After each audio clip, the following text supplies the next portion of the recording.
Okay guys, we're back again. So this is just going to be a short, it's going to be a two-part to this. We're just going to tear down this little, what the hell is it? Yokomo 15 or 12, or I'm not even really sure what it is. But we're going to take it apart and see what we got in there. And then, looks like that chair behind me. We're going to clean it up and throw it back together. I'm not going to bother, filming the cleanup process because it's just me scrubbing it with some brake parts cleaner and stuff. It's not very exciting, but let's see if we're in the frame here. I think we are. Yeah. I hate Phillips screws. They're a blight, a bane on our existence here on Earth. Absolutely terrible in design. And you have the JSI, Japanese industry standard ones, and if you're not familiar with those, then end up screwing your day up pretty bad. So a lot of people with Japanese motorcycles, like Hondas and the Kawasaki's and stuff, end up with lots of strip screws and impact drivers because they're not using JSI screwdrivers and bits. Now here's a trick. On your last screw, hold on to your pole starter, just like I'm doing. Make sure you got all your other screws loose or removed. Get yourself something flat. I'm just going to use my awl. Doesn't really matter what you use. And then just, because I don't know how these pole starters are, slip it in there like that.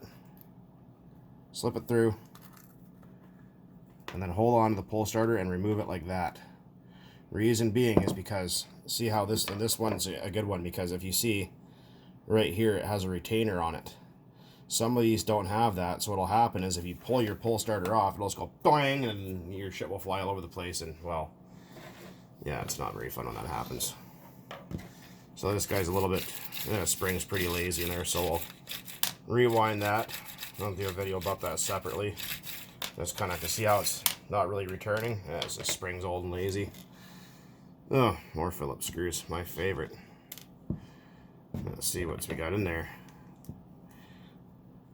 Oh, there we go. Might just get lucky here.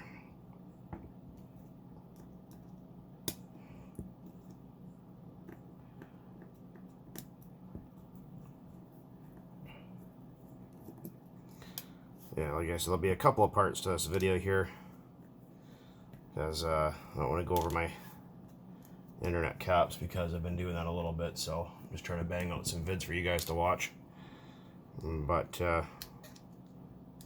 yeah, so we're just going to get this guy apart here and have a look to see what we got to work with. And I'll clean it up and we'll redo that pole starter there and whatever else. Rear cover gasket just shut the bed. That's pretty normal. I'll have to find one in my collection. Also grab your starter shaft. This one's pretty loose. It's got plain it like that. Sometimes if you go to a bearing supply store, what you can do is heat this up, put this in a press. Don't press from the outside because you'll break it. But put this in a socket or something like that. Heat this up and you can press that bushing out. And then find one of the appropriate size that's nice and tight. It's a bronze, oilite bronze. Or is it bronze? Yeah, oilite bronze or whatever they call it. Phosphor bronze. So a lot of times, because these back plates, you can't buy them anymore. This engine, you can't get parts for it anymore. But you get all that slop in the back there. You'll get an air leak here. They won't really want to run right. And oh, this looks like an 18, judging by that. These are actually made by Toki. Toki Manufacturing, same company that makes engines for HPI, or made engines for HPI, like the 15FE and all that kind of shit. Basically the same engine, really. They're all kind of made by the same manufacturer over in Japan.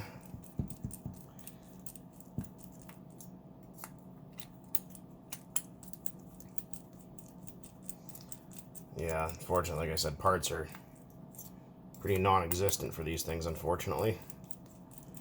Otherwise, see a lot more people running it. I hate how they've kind of just taken away all these little small blocks, because they're really good, right? So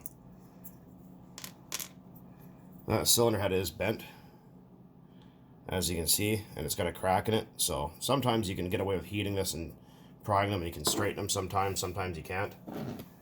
Let's see, yeah, it's an 18. You can tell by the,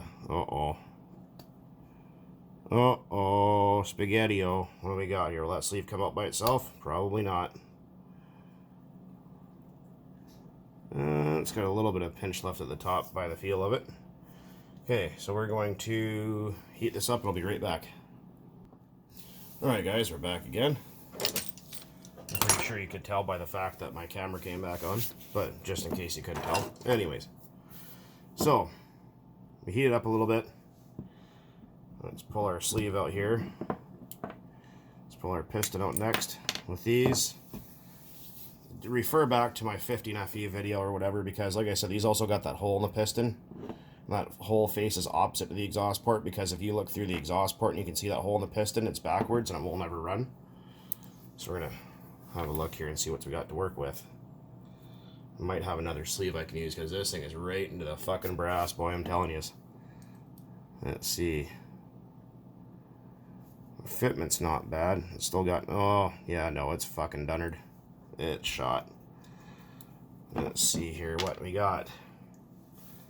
I'm gonna get myself a flashlight here. Might be able to salvage this. Alright, got ourselves a flashlight here. And I don't know if you guys can see, but see all that peeling? This is an ABN engine, like I was talking about in some other videos. See all that peeling and flaking like that? See, it's completely worn all the way through the nickel plating. All the way around. See, it's all flaked off. That's not running enough castor oil in your fuel with ABN engines. A lot of people go, oh, it doesn't matter, just run it. Yeah, well, especially when you get vintage shit like this, it kind of really sucks. Yeah, that sleeve is completely gacked. No good. Let's have a look at that crank. We'll pull that carburetor off. These are a different kind of carburetor. It's a single jet carb, so they're only a one high needle and that's it. And these don't use a pinch bolt. They use 2 screws through the center of the block to hold the carburetor on.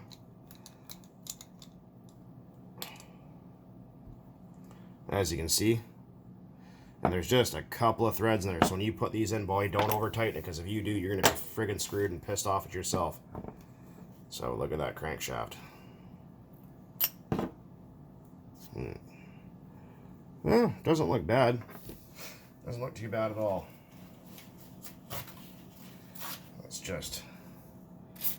I just went to the freaking store today and still no brake clean. They only have drums of it at the moment, and I'm not paying $100 for that right now. Yeah, freaking WD-40 sucks for cleaning up nitro varnish. It's not really good at anything. That crank doesn't look, aside from a little varnish, it doesn't look bad at all. Totally reusable. Piston looks like it's brand new.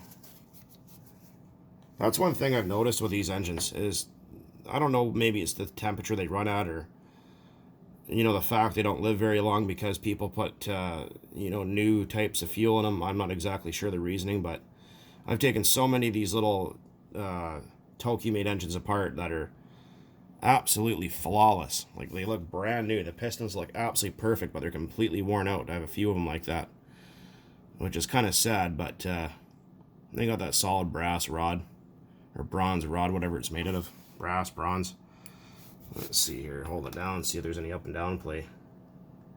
No, it's actually pretty good. Bearings are a little stiff, but you can clean that up. I'll have to find a gasket for the back of there. Oh boy, yeah, so unfortunately, and like I said, these 18s are the 18 SS Outlaw. Let's see, the Acme 18, the Sportworks 18, and then there's a couple more 18s that were all used kind of the same, and this too use the same cylinder and piston kit, basically all the same engine really, but yeah, that thing's just absolutely finished.